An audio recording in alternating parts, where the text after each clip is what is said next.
Well, oil, with its price volatility, appears to be cast as the bad guy, creating anxiety for the world's markets and the global economy as well. One sector that will be watching the price of oil very, very closely, as you'd imagine, is the airline industry that has been buffeted by high prices for many years in the past. I caught up with the CEO of airBaltic, which is one of Eastern Europe's fastest-growing carriers. Martin Gauss told me that the current sliding price of crude has been helping his company's numbers. This year a lot, because towards the end of the year we will increase our profitability because of the lower oil price.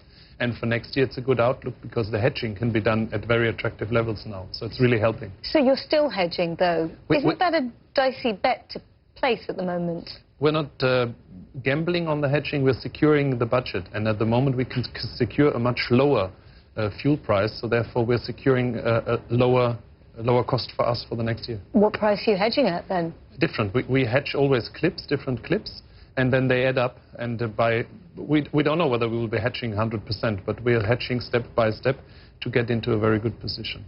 Let me ask you about the nervousness that the Baltic states have versus what's going on in Ukraine, potential encroachment by Russia. Are you finding that some of your traditional Russian tourists are not travelling anymore towards Latvia? Are you seeing things curtailed? There's a clear difference now in the Ukraine, because there we have less travel, and we had to stop some of the routes. Moscow is the same. We opened another destination, so we're serving all 3 Moscow airports now, because that's a high-frequency route used for business travel, and there we do not see a change, but we see it in the Ukraine and the transfer traffic coming from the Ukraine. Are you also finding that it's quite difficult when you talk to potential investors in your business? They're nervous about the future of states like Latvia and its economic ties with places like Russia? No, I don't. We as an airline don't see this, because we're an international airline, and we will be flying in all directions in the world.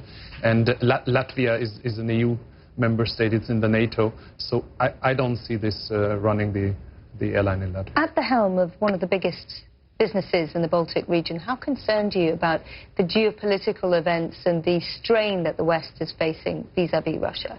I have to say I feel comfortable in Riga, so I'm comfortable. Of course, I would like to see this conflict being over.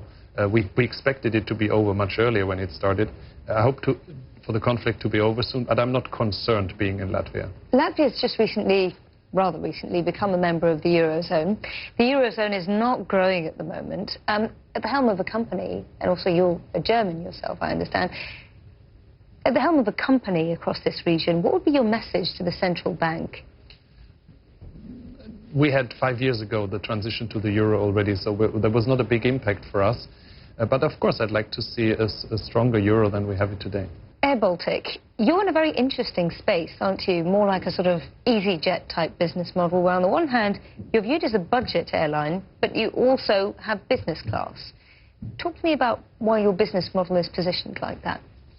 We found out that not having the business class, which we tested, actually reduces the number of business travelers, so we reintroduced it and have a full business class, and on the other side a very low-cost economy class. So how do you manage to pitch that particular business model to both ends of the consumer base? Because it seems like a contradiction in terms. On the one hand, the back of the plane is budget airline, albeit comfortable, but at the front end it's still business passengers. I think it's the market which we serve. We're serving from Riga 26 capitals, 50 destinations in total, and the majority of the people travel to connect between these cities. And therefore, a lot of people have a business background to travel. That's why we believe we need to have the business class. On the other hand, to really fill the aircraft, we need the economy class passengers. Is this the future of the airline industry, though? Because the expensive scheduled carriers are having such a hard time. All of them are trying to emulate the budget part of the market. I think the traditional carriers are going down to offer more from the low-cost elements in the economy cabin, and the low-cost carriers more and more change to the needs of the business travelers. I see a tendency there that a lot of airlines will take both parts. So that was Martin Gauss there, the head of airBaltic, on the show. Do stay tuned.